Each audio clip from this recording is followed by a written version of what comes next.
Nomiki Show. Clash momentarily for class solidarity. Cash circulating, give the masses back its currency. Greed from elites, oligarchs stay fed. Deep state, faith fed, everybody break bread. Racism, homophobia, sexism, religion in this melting pot we live in. Time to build a new system, unionize labor rights. Highlight the issue, talking heads left is best. The saga continues. The Nomiki Show. Hello and welcome to the Nomiki Show. It is Friday, July 16th, live back in Athens, Greece.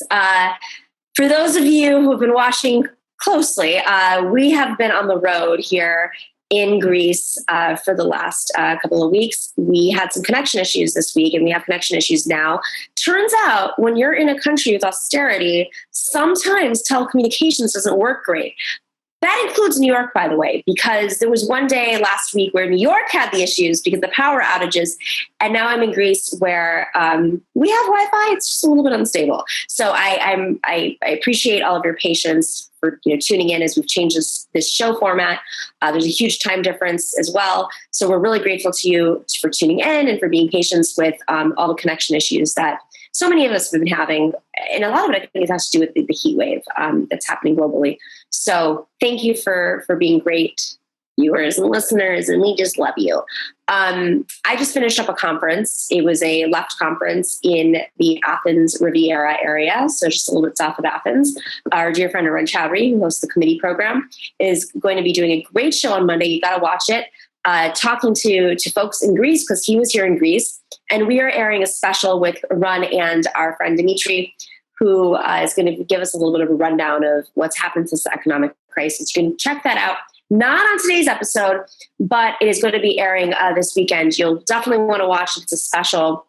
And we're going to go back to norm next week. Still might have connection issues, but normal format, twice a week, Wednesdays and Fridays, 8 p.m. Eastern to 10 p.m. Eastern.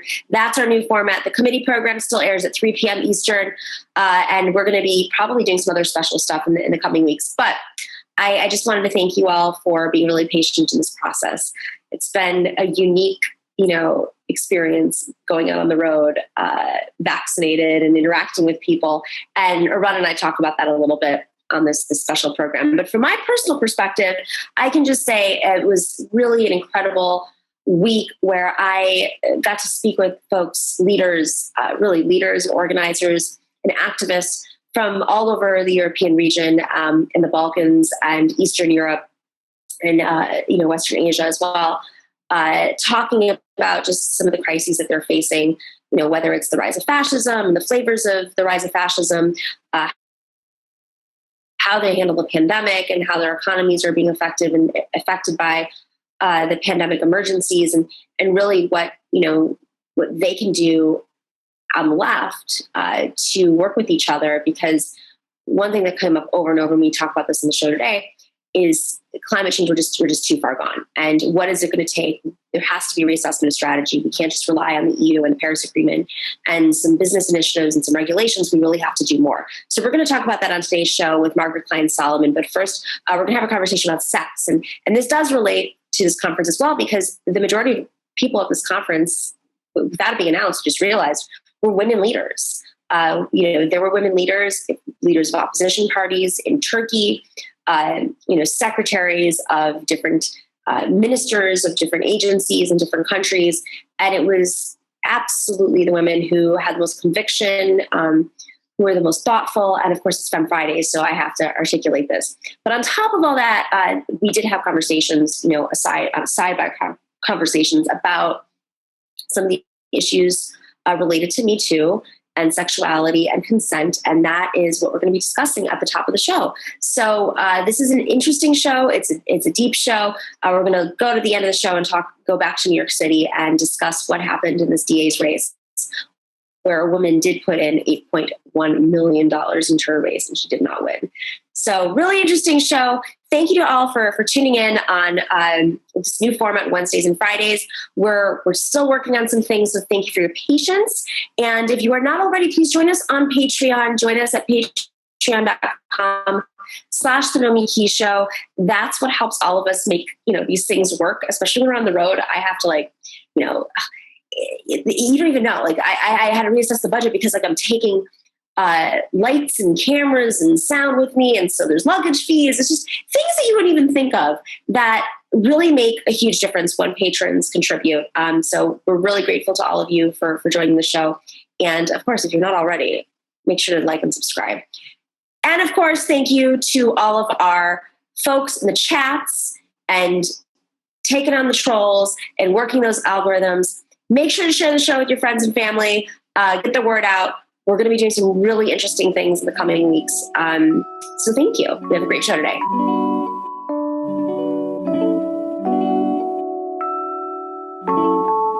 All right, welcome back to the Nomiki Show. Katherine Angel is the author of Tomorrow's Sex Will Be Good Again, Women and Desire in the Age of Consent. She also teaches at the University of London. She has a PhD in the history of psychiatry and sexuality from the University of Cambridge's History and Philosophy of Science Department.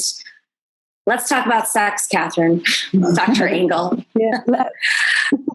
I mean, you've been working on this for a while now, several decades. And I'm just very curious, since you first became very interested in the subject and started studying it and researching sex and sexuality and how it relates obviously to women, how has the stigma of talking about sex and researching sex shifted over the last, couple of decades for you?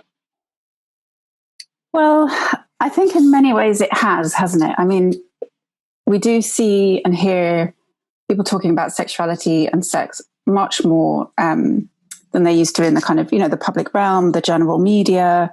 And, from one perspective, there has been a lessening of stigma for women. But I think, we have to be really careful about being too cheery about that, because the fact is that sexuality is still used as a means to control women, as a means to punish them. We know from so many instances in the media, in court cases, that a woman's sexual desire is used against her. And, notwithstanding all the kind of movements that we've had, the really kind of important and powerful Me Too movement, things stay remarkably static for women actually over time, which is, very disappointing. The rates of sexual violence stay very steady over time, despite what's kind of going on in the culture. And I do think that we have to be clear-sighted about even some of that kind of progress about, an increase in kind of speech around sex is also a form often of a kind of commodification of it. So yet another thing that women have to kind of do or buy or consume or perform in order to fulfill these kind of always very, exacting standards of what it is to be a contemporary woman. So I think we have to be skeptical. You mentioned Me Too, and I know you've written a lot about Me Too. And at the sort of beginning of the Me Too conversation and the movement, you wrote about this, but also many women were sharing these stories of how the sharing of Me Too stories was in a way triggering for many women.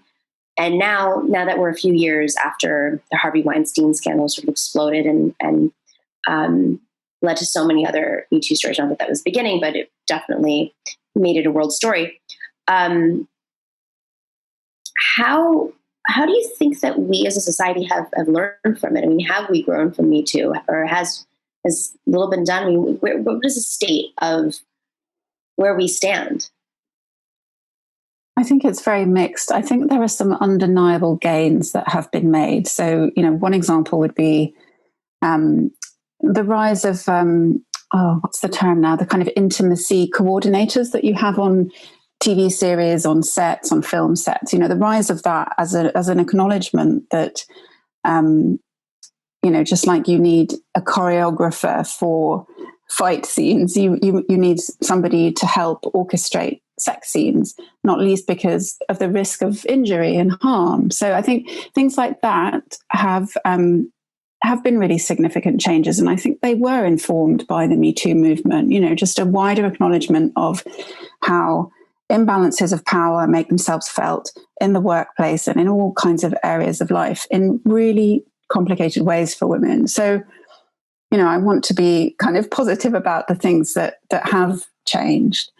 One of my kind of concerns about the Me Too movement as it, unfolded in the last few years, obviously it has a very specific origin, set up by Tarana Burke and to do with women of color and girls of color. And the Me Too movement that we saw from 2017 onwards was, first of all, it was so focused on kind of professions,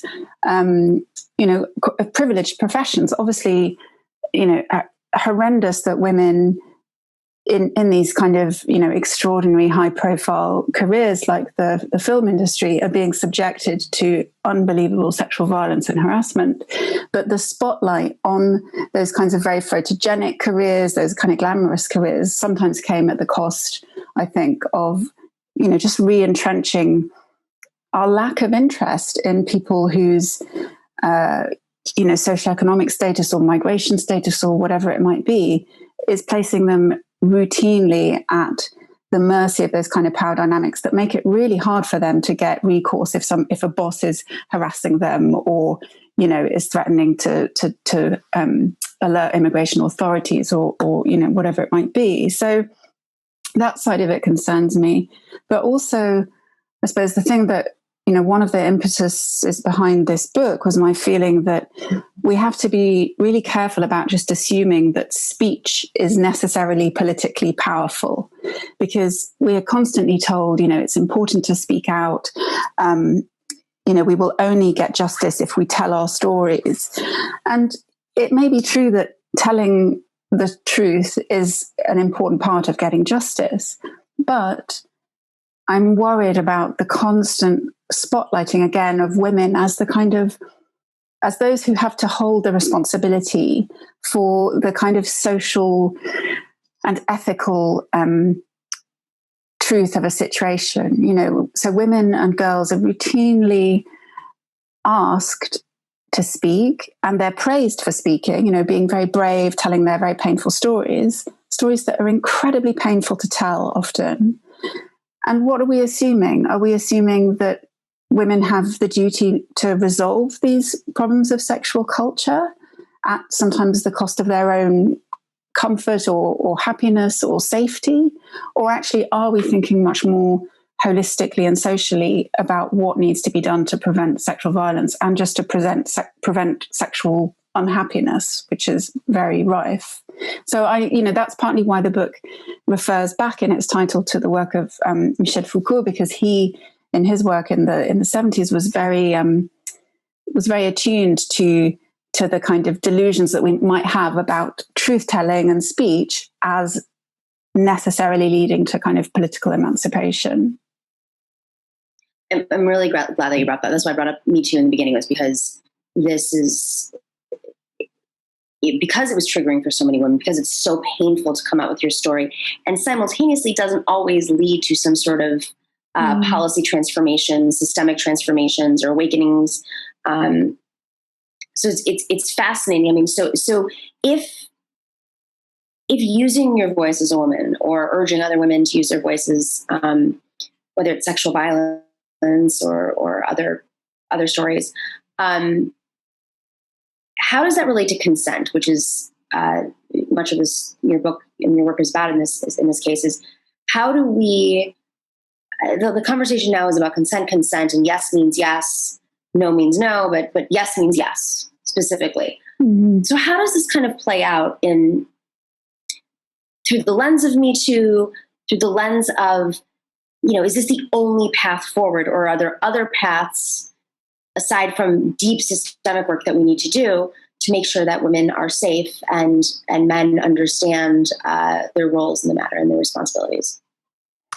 Yeah, I think that, it's very complicated and tricky because, part of my argument is that consent should be an absolute given. We should only ever have sex with people who want to have sex with us and who we know want to have sex with us. And, to that extent, I completely support consent education, and I support, broadly, I think affirmative consent is the right way forward. It's important that that we acknowledge the need to be curious and interested in what the other person wants. That sex isn't just about gratification of one's own desires. My worry about some of the conversations around consent is that they repeat this dynamic that we just touched on, which is that they place the burden on women of managing the risk of sexual violence. And the fact is, of course, we have to manage the risk of sexual violence. We do it all the time. We do it when we walk home. We do it when we decide where to sit on an empty bus, or, all that stuff is just part of the fabric of managing risk. What I want us to be really careful about is noticing when we've internalized that sort of risk management approach, which is a very neoliberal kind of stance on the world that takes, it takes kind of human badness as a given, and it just says it's your individual responsibility to navigate around it. I want us to not internalize that into the way that we think about consent, desire, but also just the way that we think about sexuality itself, or what it is to be a person with a sexuality. So my worry with the consent discourse, with some of the things that I repeatedly hear in conversations around consent, is that we're not scrutinizing that step enough. We're sort of assuming that there's a burden and a need for women to be the ones to express their desires very clearly, to know their desires in the first place, and then to express them really clearly so that there aren't misunderstandings, and so that, things don't go wrong. And, it's a really fraught thing to ask of people, partly because it's not in the nature of sexual desire that we always know what we want, which a lot of consent education acknowledges. Consent you don't just give consent once, it has to be ongoing. But if we don't always know what we want, and we live in a society that shames women and punishes women for saying what they want, so when we see court cases literally read out women's text messages or sexual fantasies and say, oh, well, she liked a bit of kink or whatever, therefore she can't have been raped. What we're telling women is, on the one hand, you have to speak about your knowledge about your sexuality, but also, hang on, when it suits us, we can use that against you. So, there are so many reasons why that's fraught, because it gets used as insurance, I think, for men who are worried about allegations of improper behavior. It gets turned as a kind of trump card against women in legal, complaints. But also, it's just an unrealistic standard of human life. We don't always know what we want, and sexuality is a realm that is social and conversational and dynamic. So what I would really like, and it's a really big ask, is that, of course, on the one hand, we have to get the law right. Consent is an important legal concept, but we can't invest all our hopes in it, partly because it doesn't allow us to think about dynamics of power and unequal power. And it doesn't actually give us the tools to think about what a kind of sexual and social exchange is between people. What do you do when you have desires, or you're confused about your desire, and you're in interaction with someone else or other people who might have intersecting and differing desires? How do we manage that kind of social complexity between people? What we have to do is find a way to address that and to equip people with the means to navigate those complex social dynamics, not to invoke as the be-all and end-all a concept that will supposedly mark this clear line between yes and no and solve everything, because it won't. Well, and I think there's one thing that we have learned through some of these more well-known cases of Me Too stories is just the complexity of them. There's personalities. There are. I read a story recently about an actor who there were allegations against him, and he retold the story, and she retold the story, and the stories actually seemed very similar, but it was the interpretation of events, and it turns out that one of the woman was on the spectrum, and she was open about that. And so her interpretations based on her emotional experience was very different than his. And to the reader, you could read it through whatever interpretation you're going through, but legally, I mean, very in a legal way, there was no violation. There was just discomfort based on communications. So it gets very, I think what we're learning through this is there's Harvey Weinstein, there's making somebody feel uncomfortable. And even from the retelling of the story seems like it might be, maybe it's somebody from a different era who has not learned, the new behavioral patterns or hasn't had a great HR department at their work, all the way to, I felt this way and I didn't feel like I was communicated enough with, and the other person did. I guess, the question is, this is very overwhelming, I think, for everybody. And especially for those who are trying to do better. So where do we go from here? Are we overcorrecting? Is there some sort of, is there some sort of massive education that we can do specifically, with men in particular? And women, I'm not saying it's one or the other, but where do we go from here? It just seems extremely overwhelming. Yeah, it is overwhelming. And I think there isn't like a really clear or, simple answer, obviously, because this stuff takes in just so much of our sort of social and political fabric. And I think, you mentioned there, those kind of situations where it can just be experienced wildly differently for different people.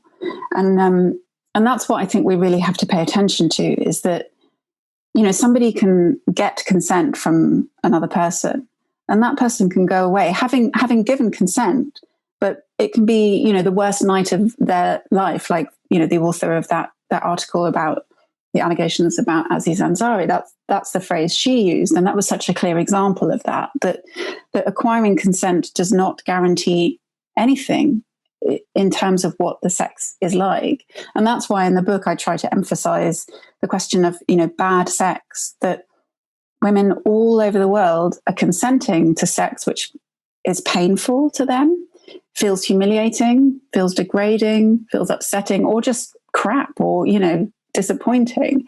And that's really interesting because it shows that, men and women's expectations around sex can be very different. There's really depressing research that shows that for women, the definition of good sex is sex that isn't painful. It's a really low bar. So, if that's the case, that sex can be so disappointing for so many women and it not always be, strictly speaking, assault, then, the solution is to try to disentangle what ideas and norms and habits are enabling this bad sex that can feel like really, really awful. And I think, the kind of solutions, they have to operate at various levels, and one of them, I think, is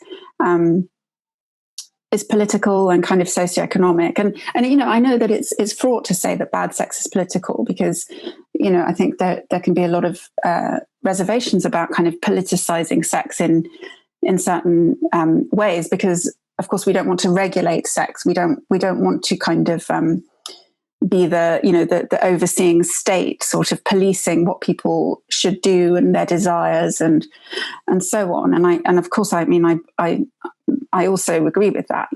I think that sex is a realm of strange privacy and incomprehensibility that people should be allowed to explore in all its kind of strangeness. But I do think that sex is hugely political because it's partly about the distribution of resources. It's about the distribution of economic resources. Women who are dependent on their violent partners for a roof over their heads or to feed their children, they don't have access to being able to have and demand good sex. They don't, because their lives are at risk. Women who are vulnerable in terms of immigration policies or in terms of sex work or in relation to policing. And of course that, applies all the more to women of color or trans women or migrant women, refugee women. They are profoundly political questions that make women unable to say no or to say yes. So part of it is about, very concrete social and sort of political policies that we have that enable people to live dignified and safe lives. So in that sense, having left-wing governments isn't going to solve the problem of bad sex, but it's better to have left-wing progressive governments than right-wing ones. It just, if women are helped to live in dignity, they have more options in terms of their bodily autonomy, So that's one answer.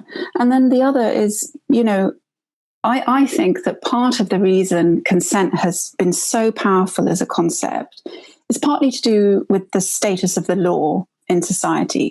We look to the law to regulate and to control unsteady human life. And, governments invest a hell of a lot in the law and in policing, with often very troublesome consequences. But the law has kind of come to occupy this place in our minds where we will resolve these questions. But actually, one of the reasons that we turn to consent as a concept so willingly, I think, is because we find it really frightening to talk about pleasure. And we find it really difficult to think about sex education. And in the US, we've seen that very complex history of abstinence education.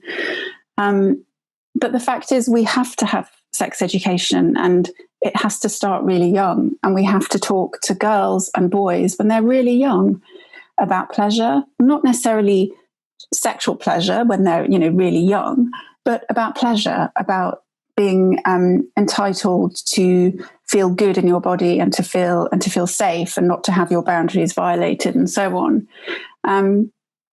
So, I think that early sex education is absolutely key, and that's very difficult for a lot of people to imagine, I think. And then I think that, these kinds of conversations that we're able to have increasingly, which I think is a really good thing about,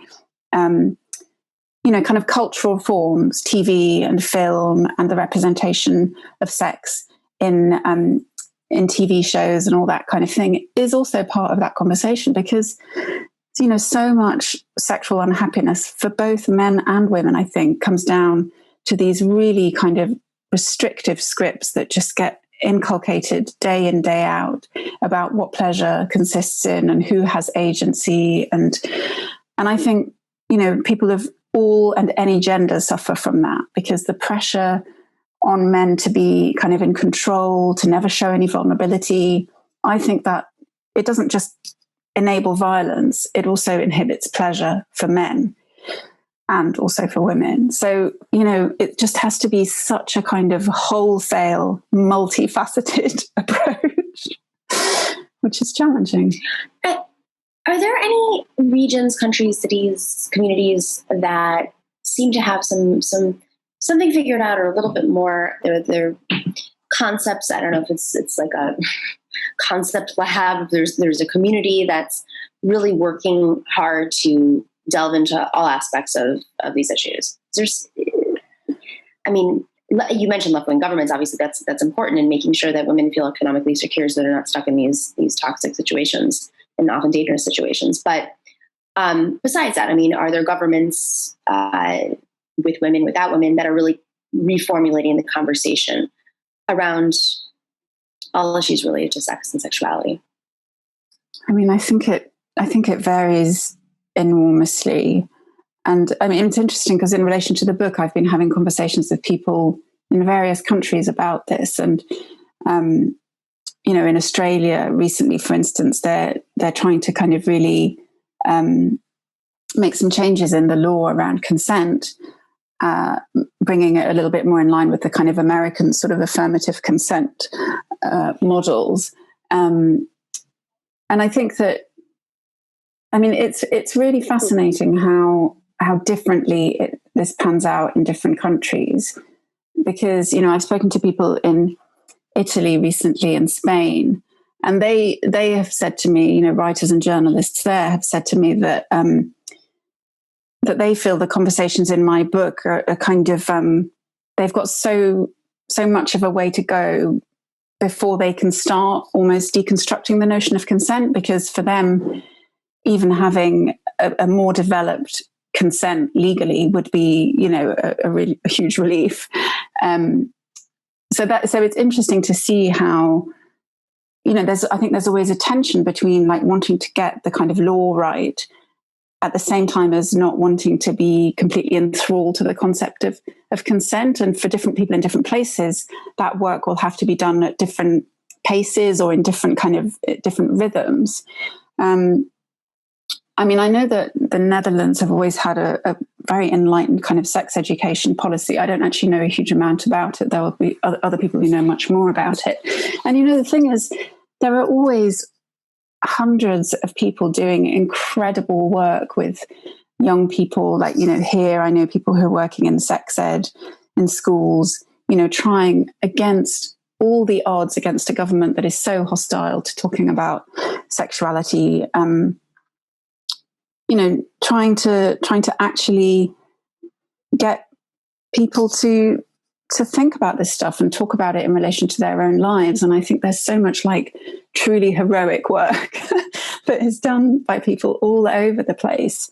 But it is really difficult for people to join up all the dots and think about, the political and the economic and the kind of cultural aspects of it. And I wish that work could be done really consistently across all those areas, and people just have to keep chipping away. I asked about this question, as I mentioned offline, if the audience knows I'm in Greece, but I've been here at a conference for the last week, and it's really fascinating because it's a very EU-centered conference with the Balkans and Turkey as well as in Israel. So it's really interesting. We've had a lot of conversations about gender equity and the state of gender equity, and the women that have been at this conference have been extraordinary, even in countries where they're completely being silenced, repressed, imprisoned in some cases. But to hear just the complexity of thought around sexuality coming from the United States, where you think we might be a little bit more evolved on these issues. But of course, we're not. So I say that democracy doesn't always overlap with a more free sexualities, because when you have a movement of incredible women in the opposition party leading the opposition party against Erdogan in Turkey, or in Israel, or many countries, Hungary, Northern Macedonia, I felt like I'm in the Stone Ages in the U.S. So, it's fascinating to see how all of these things overlap, and to see where people are getting it right, and where movements are really, there's some growth in movements, and a lot of work to do. Yeah, and I think that, women can be really badly served by all kinds of political systems, and it's not, it's not a straightforward kind of hierarchy of kind of progressivism at all. There are things that, like in countries where there is a more kind of nuanced legal setup with regards to consent, that again, that's absolutely no guarantee that the law works well for women or for victims of sexual violence, or nor does it necessarily intersect with a kind of more general conceptual toolbox that helps us think about pleasure and autonomy and these things. So I totally agree. I mean, it's very sobering how every country can really do its best to kind of make women unhappy. It sounds so bleak. An old thing. Yeah. Catherine, thank you so much for joining us today. Everybody go check out Catherine's book, Tomorrow Sex Will Be Good Again. Tomorrow, Sex Will Be Good Again. Women in Desire in the Age of Consent, published by Verso Books. Love to have you back on again soon. Just thank you so much for this incredible work. Thank you. All right, we'll be right back. We're going to talk a little bit about climate and how media is ignoring the climate crisis that just keeps growing and growing and growing. And every day there's more and more horrifying news. Today, it's the floods in Germany. What'll be tomorrow? We'll be right back after this short break.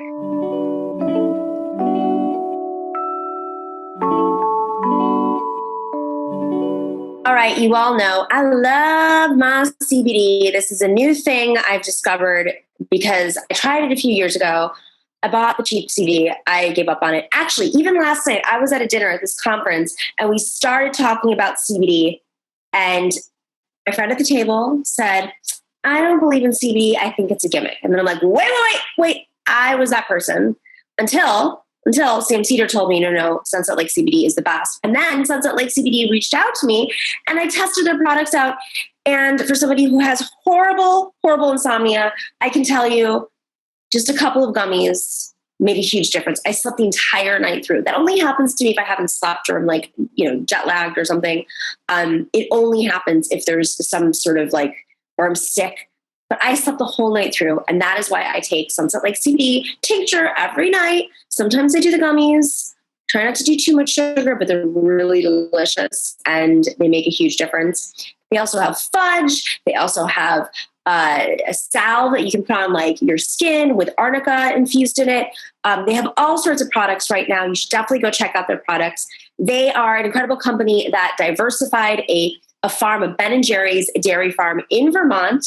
And on top of doing that, when you are a consumer of Sunset Lake CBD products, you are supporting sustainable agriculture and a really good business that treats your employees well. Their minimum wage is $15 an hour, and the employees own the majority of their company. Pretty incredible work.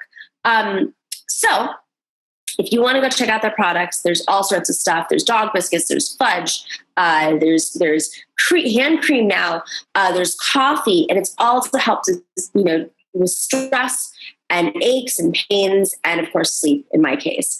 Go check out sunsetlakecbd.com. And if you type in NOMI, NOMI, to sunsetlakecbd.com, you will get 20% off of your order right now. And once you're on that list, they're always sending you other deals and new products that they're coming out with regularly. So go check it out at sunsetlakecbd.com. Type in NOMI, NOMI, and get 20% off of your entire order.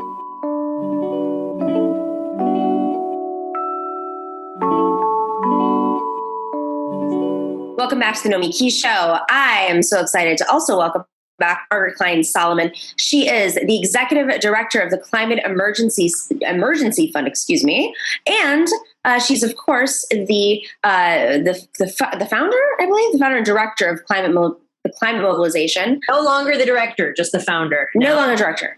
Yep. Got it. All right. But of course, she's come on in the past to talk about, what it's going to take for us to wake up and make some, real big actions when it comes to the climate emergency. She is a clinical psychologist, which of course is important when you're trying to communicate despair that we're facing and the urgency of dealing with the climate emergency. So Margaret, I am sitting here in Athens, Greece. It is literally 100 degrees at 7 p.m. at night. Germany had a major flood, immediate, no one thought it was coming. Thousands of people are missing. I don't even know what the latest numbers are right now. That happened yesterday out of nowhere. Of course, just, 10 days ago or so, the Gulf of Mexico just erupted in flames. The Pacific Northwest hit record highs, completely out of the norm. Death Valley hit the record numbers. This is just off the top of my head. I'm not looking at the list. This is just me thinking what are the latest climate emergencies in the last 2 weeks? So what's different now though, is we are sitting here with a new administration that, has rejoined the Paris Accord, says that they're serious, has a platform at least that's serious about climate. Yet I turn on TV and it's just Trump's taking over the country again, and Marco Rubio's saying this. Oh, wait, I forgot to mention the building that completely fell apart and imploded, killing, I don't even know what the latest number is, but well over 100 people, residents of the building in Florida. There were 2 cars that went into a sinkhole 6 days ago in New York City, in Manhattan. These are just the stories at the top of my head. And of course, there are thousands more that happen on a daily basis. One that I just want to add is that this is so horrifying, but is that the Amazon rainforest is apparently now emitting more CO2 due to fires than it is capturing through photosynthesis. I'm so scared, and really desperate, which is why I do what I do, why I left being a clinical psychologist and started the climate mobilization, and I'm now here at the Climate Emergency Fund funding the vanguard of the climate movement. Because it's not, you're right, you're absolutely right, the administration is not where we need it to be, but it's really not just them. It's every sector, even including the climate movement and the philanthropic structure behind that, we're just not living in reality. And certainly the media, certainly television and the news, they're a huge part of the mass delusion that we've got going on. But I mean, we're at 1 degree Celsius of warming today, right? Maybe 1.1. The most like quote unquote progressive or like justice-based organizations, the vast majority of them in the United States, are calling to limit warming to 1.5 degrees Celsius through a multi-decade phase out of fossil fuels and industrial carbon-intensive agriculture, if they even go into agriculture. But like, this is honestly insane. Like, it's one of these things where it only makes sense if you get so caught up in the discourse, the experts say this, or this report said this. And it's like, no, let's just use common sense here. Look at everything that's happening, right? We're at 1.1 degrees. Look at the pace at which it is accelerating, right? Was this bad last year? Was this bad 5 years ago? What is next year going to look like? What is 5 years from now going to look like? Right? And just on that, Margaret, I mean, you say, what was it like the pace last year? This is after the year in which people just like stopped driving for several months, and that like animals started coming from the wilderness because they're like, oh, there's nobody, everyone's inside. And this is after the year in which, I'm not saying that, distribution, obviously Amazon was distributing more goods and there were still trucks on the road. But overall, there was like almost like a quick little reset in which maybe we all realized, oh, we don't have to just go consume all day long. So a friend of mine, Arun Chaudhary, says, he's a host on our network. He talks about how if the world could not come together and come up with a solution to the pandemic, there was this much chaos, we have no hope. I mean, the situation is terrible. I run out of words, we're facing the apocalypse. We're facing, an absolute genocide of the global South and a calamity in the global North. I mean, so again, and with that, we're just seeing broad failure to recognize how important this is and how the moral imperative that we have to do everything we can. I mean, it's a little bit, there's these, like they talk about like cognitive barriers to acting on climate, and the idea of intentionality is really important to humans. And it's like, it doesn't feel like I'm contributing to genocide in the global South by just going about my life as normal and just ignoring the climate emergency. I don't feel that way, but like that is actually our reality right now. And it just demands a level of focus on the mission, a level of personal courage, and willing to put mission over self, and willingness to face the truth, even though it's hard, and to tell it, even though it's hard. Like, I feel, is there hope? Maybe. And it would only come, the only possible hope comes from people more and more recognizing that they need to help us transform this situation as quickly as humanly possible. That's part of their life's mission. That's part of their, that's why they're here, maybe even on this planet right now. That's where my hope is in those people. So I'm at this conference right now in Europe, where it's mainly European, and the climate is big topic of conversation because I've left the United States. I'm like, oh, right. People recognize climate change when you step outside the United States. It's been a while since I've done that, since COVID. But there's just been exacerbating circumstances, and and I'm of the, I think that the American contingency that is at the conference is just like exasperated. Like there's a very clear personality distinction versus other times I've been at these global conferences where, we're all on the left and we're just like, save us. And usually it's the other way around, where the EU and these countries are saying, well, what can the US do? And we're saying, what can you do to pressure Biden to move faster to do X, Y, Z? And through this, we've had several conversations about the Paris Accord and other, climate initiatives, and how cities can do more work if you can't get things done federally or through the EU or through other forms of legislative processes, depending on where you are. With that being said, there has been like an opening conversation about, well, yes, we know the deadlines are like 2030 and like 2040, and they're so far down the line. Like, and young people understandably are like, that's not realistic. You're not going to get there, especially since so many young people have been let down by neoliberal lawmakers.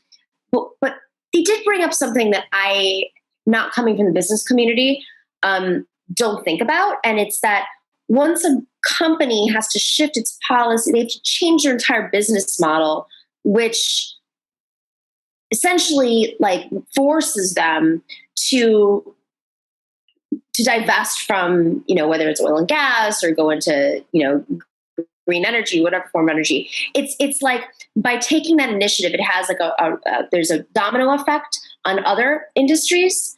And then simultaneously it sort of does happen quicker than, I'm probably not explaining this in business talk, but it does happen quicker than the goal date, because it's all kind of happening at once. It's not like they have to do it by 2030. They have to start now so that they reach those goals by 2030.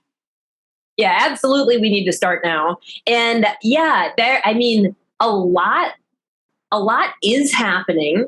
And I view all this stuff that's happening now in the markets, and, renewable energy keeps advancing. It's really wonderful, for example. So all this stuff that's happening is like the preparation phase, because what we need to do is take all those innovations and the e-bikes and all of that and just scale it up like 1,000% or 10,000%, right? And that, for that level of scale and that kind of speed, you need the government. You need the government to intervene in markets and say, this is what we need to do. Like we did during World War II. So yeah, it seems like sometimes on the left, it's like you either, like you have to be anti-capitalism, like the whole, like across the board. But I think that with an appropriately strong level of government intervention, for example, that says we're going to stop all fossil fuel infrastructure and exploration immediately, and we're going to wind down our current fossil fuel supply over the course of 10 years, right? So like in the context of actually assertive government interventions, then we can see really the market doing pretty awesome things in responding and like, okay, well, that's the limit. So we got to do solar now. Okay, so if that's the case, and obviously we have to crack down on the for-profit sector in so many different ways, and that's happening. It's happening, internationally. It's why the Americans at the conference were like, EU, you have to do it. Like if you want to rate it on Google, it's not going to happen over here. We've got Kirsten Sinema and Joe Manchin who are just like flexing their muscles and holding up everything on the planet. So it's why we're really making a call to the EU to do what they do so well, which is regulate. But simultaneously, okay, there's the other side of it. Like, okay, Joe Biden, for instance, Keystone XL, fantastic news. You've done a great job. But, reversing Trump's decision. But he's still focusing on domestic oil supply to ease off of foreign oil supply. And I understand his intentions there, and we should be doing that. And it has geopolitical consequences. But there's the geopolitics aspect of this. This is such a tense time geopolitically, partly because of the rise of fascism that's just, creeping up in different forms and styles around the planet. That plays into climate.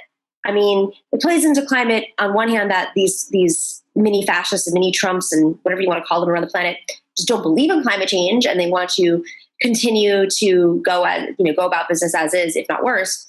But also there's the China Russia US game that's happening over, specifically Russia, over natural gas. And I know that's a hard thing for climate folks to be talking about, but it is from what everything I hear is what is the administration, that is the root of their decisions, is how is this going to affect the geopolitical game?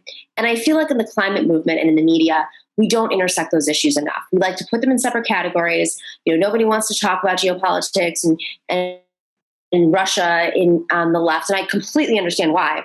But it is very real that there is this strange game over natural gas and other natural resources. So, I mean, how do we do that in the climate movement? How do we make sure that people understand, this is where they're thinking from? They're not thinking from, we're all going to die in 15 years and we're going to have to get guns to fight the water wars of 2024. Yeah, no, that's really helpful context. And it's true that the climate movement, including myself, doesn't really think too much about, how about geopolitics. It's true. It's much more domestically focused. However, it's in a lot of ways, it's actually pretty simple, our situation, which is, we're either got to figure out a way to stop using fossil fuels as soon as humanly possible. I mean, honestly, ideally 25 years ago, but as soon as humanly possible. Or we're all going to die. So it's like, okay, so maybe some people will survive in, the Siberia, whatever, small, but we're going to set back human progress thousands of years. So even though Russia, US relations and even though this seems critically important to Washington insiders and to the administration and it is important, it is, but we have to find a way to deal with that issue and every other issue in the context of decarbonization rapid enough that's going to give us a chance. I'm a broken record on these things, but it's we're losing crops. Right? We're talking about global food security here, as well as everything else, all the infrastructure issues. So, sorry to be the bearer of bad news. It's kind of my job. I don't think anybody is shocked by this. All right, maybe. Like I said, go buy a gun. I'm not somebody who's for a gun, but the water wars of 24 are going to be really tough on us all. So if assuming you're right and your listenership isn't shocked by this, then it's I want to challenge them to walk the talk, or walk the walk. Yeah. And meaning, it's really hard. It's a really challenging psychological thing to try to actually think rationally and emotionally process this, what Timothy Morton calls a hyper object, right? This thing that's so huge and all encompassing, and it's systemic, and it's like an invisible gas and all of this stuff. It's really hard to process. But the fact is that millions and millions of us are having trouble processing it and trouble articulating it to the extent, again, of the urgency required. So speak up, bring this up at, political meetings and board meetings and, whatever, having friends over for dinner. We need to, there's still, even now, a spiral of silence, socially and in the media, that we really need to target. And thank you, for not being a part of that spiral of silence. But it's one thing that the Climate Emergency Fund is really focused on this year is protesting television news studios as well as executives for what they're doing. I mean, these disasters, as you rattled off at the top of the show, these need to be reported as part of the climate emergency. These are symptoms.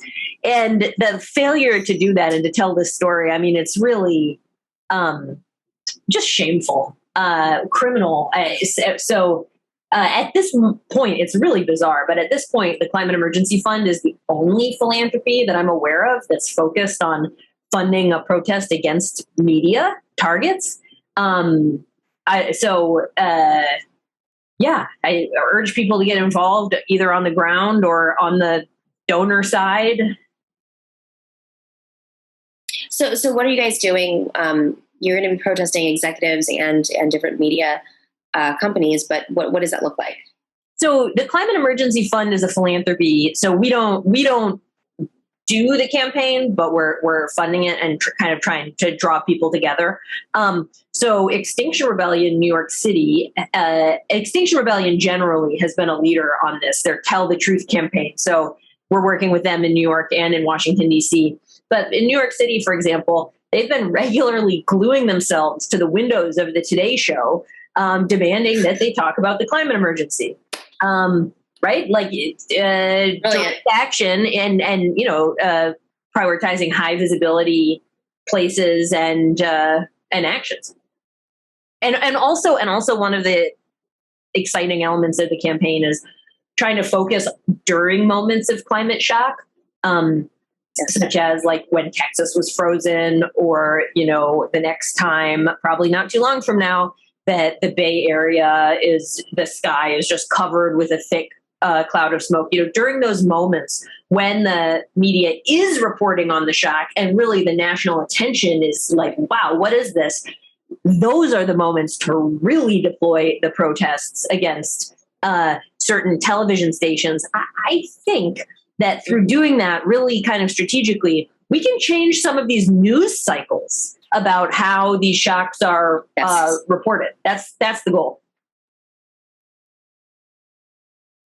No, I mean, absolutely. It's I have this documentary I've been doing in Puerto Rico, as our audience knows, and it started after Maria, and that this was one of the conversations. I mean, all eyes were on Maria for weeks, remember?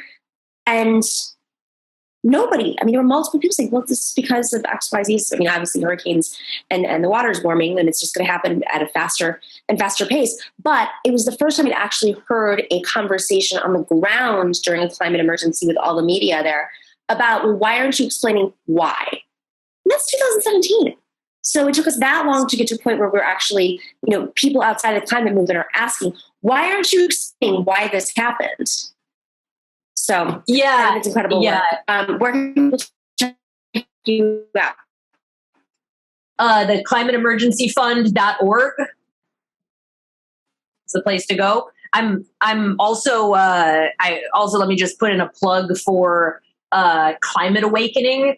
You can join a small group conversation and share your climate feelings with a group of strangers from all over the world.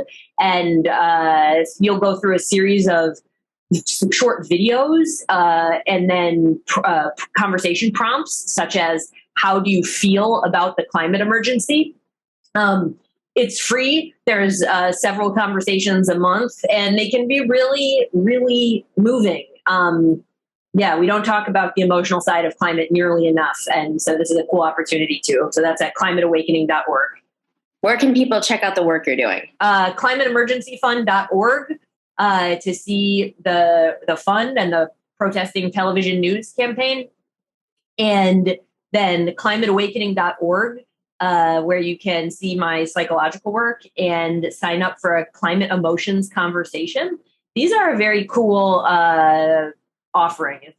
It's a project where you sign up for a call and you call in, and you'll be placed with a small group of strangers from all over the world. And together you'll go through a series of short videos and conversation prompts, such as, how do you feel about the climate emergency?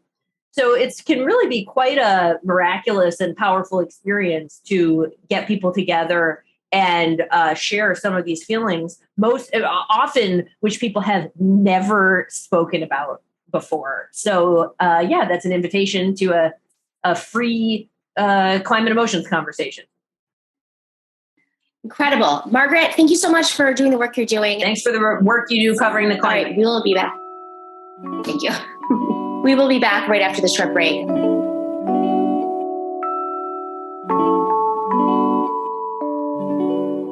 Welcome back. Rose Adams joins us. She is a politics fellow at the Intercept, and she just wrote a piece titled Wall Street's Candidate Loses Manhattan District Attorney Primary over at the Intercept. I don't know if you guys are following it. I was in race because someone threw, one of the candidates, there were several candidates, but one of the candidates threw $8.2 million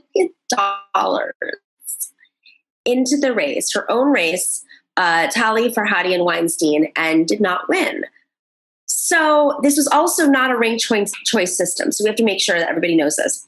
The city races were ranked choice, but this is technically a state race, I guess you could say, as district attorney of Manhattan. So there was no matching fund system where it was 8-1. There was no ranked choice. Really, this was an uphill battle for all the other candidates to compete with this woman who threw in, $8.2 million, $8.1 million. So Rose, I mean, how did she fail, and how did everybody else overcome all this? What's the secret? It's an interesting story, and I think it's kind of a success story that points to how well candidates can do without just funding and a huge arsenal and war chest of their own money. Because of all races that could be bought, this seems like it would be one. I mean, it's a kind of it's one of those seats that not everyone is paying attention to. There's not a whole lot of turnout for this race. It's among a lot of other races, like the mayor's race, that people are really tuning into and reading a lot more about and having, much more educated sort of conversations and opinions about. Whereas the district attorney race, because it's happening at the same time, it's a blessing and a curse. People are going to be at the polls and they're going to be voting, but they're probably not going to have the time to be investigating all the candidates and really investing all their time and researching who's best. And especially when there's 8 candidates in the primary. So, and there's a borough president's race in Manhattan, there's city council races, people are just being inundated with information. So of all races where, having a powerful ad campaign and a digital campaign to just have your name out there is important, this is probably one of the most important races to just get people to know who you are, because most people are not going to know all 8 candidates on the ballot. So Tali had a huge, huge advantage there, just because she's married to a hedge fund executive. They are multimillionaires, and she had all this sort of unlimited resources to put into her campaign. And then on top of that, she also had a lot of high-powered endorsements. Hillary Clinton endorsed her. She got the endorsement of the local dailies, the New York Daily News and the New York Post, and she was just riding high. So I think it's interesting. It's hard to say exactly what it was that kind of made her not clinch the victory, because it was looking for months like it was sort of inevitable. But I think it's a combination of things. Being the front runner made her much more susceptible to attacks. I think some of her ad campaign came back to bite her because she went really negative, and I think that can really turn off a lot of voters, especially when there's sort of racial undertones in your negative coverage, and that was sort of an easy thing for her opponents, even the ones she wasn't attacking, to attack her on. So because she was the front runner, what was that? Oh yeah, I'll go into that a little bit. Yeah. So towards the end of the race, after she poured in all of her, $8.2 million, and now it's actually more like $9 million, because the latest filings revealed that she donated $600,000 in June to her own campaign. So it was more like $9 million, really. After she poured in all this money, she and her team ran all these ads, mostly attacking the other front-runner, Alvin Bragg, who won and who's, presumably going to be elected in the general election, and another candidate, Dan Court. And Alvin Bragg is Black and Dan Court is white, but she, in these ads, attacked them for their sort of their stances that she deemed not tough on crime enough against rape perpetrators or suspects. And I think a lot of progressives will say that their stances on these issues, where they're hesitant to just arrest people in cases, even though if they're even in sensitive and terrible cases, they're hesitant to just make arrests. And she sort of framed that as a, they're not going to be good for women and the safety of women in Manhattan. And so that kind of played into sort of an easy narrative, especially with Alvin Bragg, of kind of framing him as, dangerous to women. And it was sort of a low kind of attack in some ways. And so in the debates after those ad campaigns, she was really attacked on all sides for taking that approach in her ads. And so I think that backfired for sure. Did she end up coming in? Like, in what areas of Manhattan did she do well in, or underperform when people thought she was going to do well in certain areas of Manhattan? That's a good question. I think, she did well in the places that you'd expect, Financial District, Upper East Side, Soho, the areas where it's generally a little bit wealthier and maybe a little bit more conservative too. And also Alvin Bragg, he's from Harlem and he has roots in New York City and he's deeply experienced. So he has, before this campaign happened, he had sort of those roots in the community. So he could easily capture, and also as a Black man, the first Black man to be elected to this position, he had a lot of powerful messaging because of that, because of his own experiences at the hands of police in Manhattan. And so he definitely captured a lot of more northern Manhattan pretty easily and the more progressive areas. But she could get, she definitely got a lot of, Upper East Side, some Upper West Side, and some lower Manhattan areas. But I think the problem was the turnout was just not enough for her. I mean, they were hoping that when the absentee ballots came in, that she could close the gap, because it was a very close race between the two of them. And she could have theoretically closed the gap, but there just weren't enough votes in those places. And her lead wasn't big enough in those places for her to close that gap and get ahead. Do you think that some of the coverage about how much money she was spending affected some voters who maybe like on the Upper West Side? I mean, let's just, for those who don't know, all of Manhattan is expensive. Yeah. So we're talking about the more wealthy areas of Manhattan. We're talking about like hedge fund owner, like really, really wealthy people who in most, wouldn't relate to most people. But so like on the Upper West Side, where it's still very wealthy, very high educated. I think it's the highest educated per capita district in the country, or in those neighborhoods in the Upper West Side. There's a lot of, people who lean a little bit more progressive, Catherine Garcia voters, for instance, who wanted to support a woman, Catherine Garcia and Maya Wiley. And so they were like 1, 2, you saw a lot of that happening, or you're seeing a lot of it as we're analyzing the records, which would seem like it would play to her advantage. But there was this coverage in the final week. Some of it,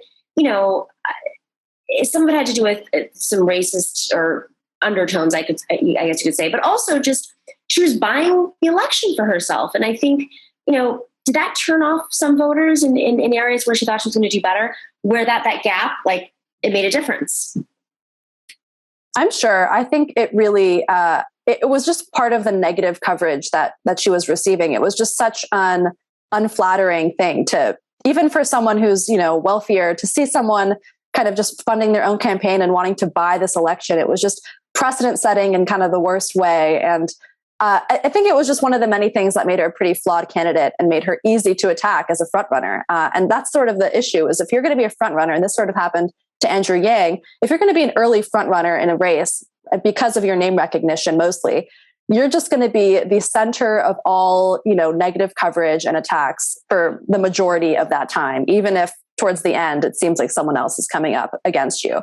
So I think that her self-funding was a definitely negative image. And I think it also drew attention to the fact that she's so wealthy, and that's really could present a conflict of interest given her job, prosecuting Wall Street and her close connections to Wall Street, and the fact that, all these funders, her major donors, were Wall Street executives. I mean, even people that weren't necessarily progressive or labeling themselves progressive, people that just wanted to see accountability in government, I think that was a real turnoff, because that's a huge part of her job, is prosecuting Wall Street. I think probably arguably the most important part of the DA's job.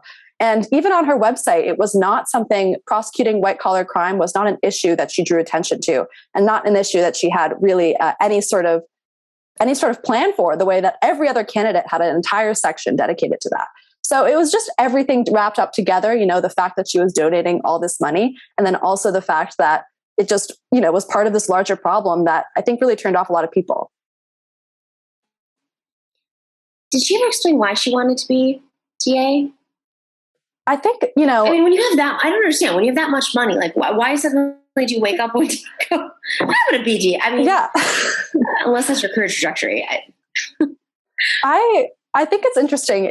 That's a good question. I think that is probably a problem with her campaign. I mean, she is pretty experienced. She's, worked as a prosecutor before. She has some of that same experience as Alvin Bragg, being a prosecutor for the federal district courts and for the federal courts. And she has, some background here, but I think a lot of her campaign leaned on her personal story, which can be a blessing and a curse. Every politician wants a great, personal story. And her story was that, she was an Iranian immigrant. She was an Iranian Jewish immigrant. She came with her mom. She kind of escaped they escaped the Iranian Revolution. They came to New York and they were let in by a kind immigrations officer in JFK on like Christmas Eve. And so it was a very powerful story that she talks about a lot, but it's also kind of funny because she was actually, her whole story hinges on the fact that she was treated with benevolently in this crazy sort of, not normal action for an immigrations officer. And that's like her experience with police, is that they, gave her family extreme grace. And so it's sort of a funny thing, but that definitely was a huge part of her whole run, was her sort of personal backstory.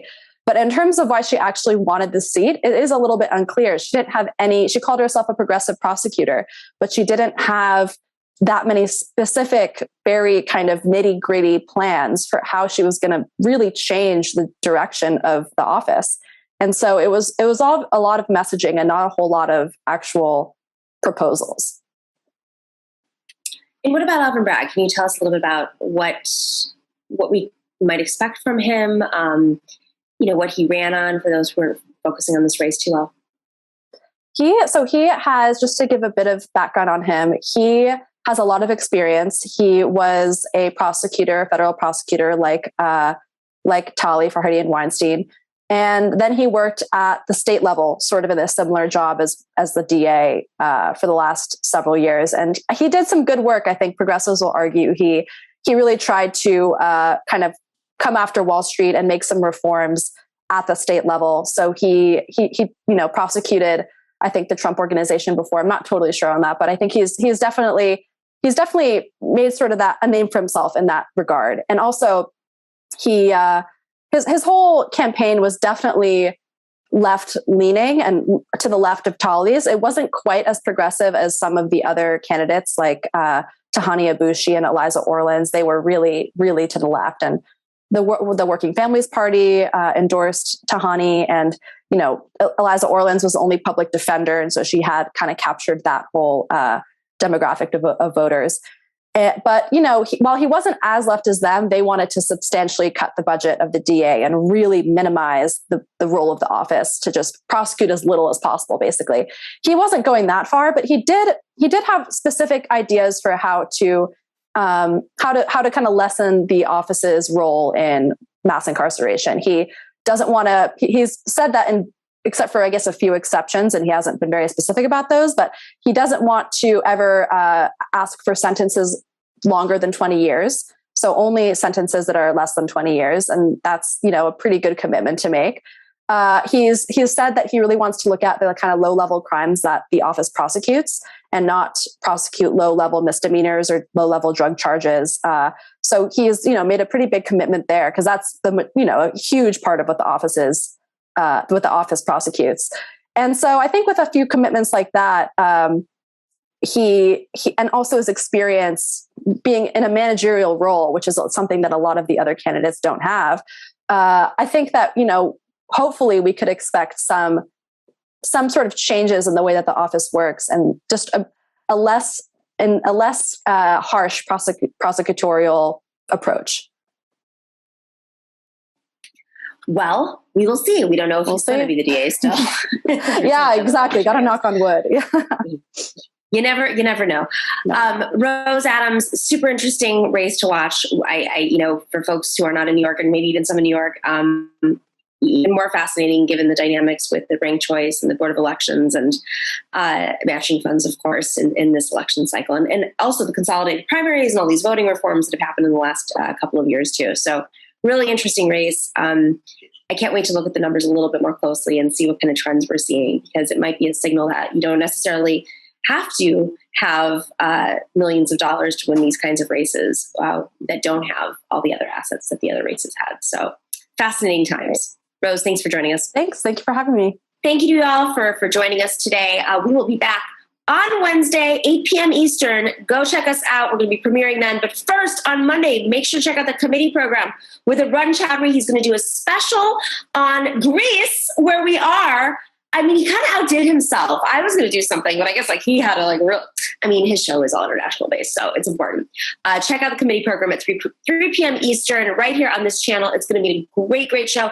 I also make an appearance, which is really interesting. Teaser. It's very funny, actually.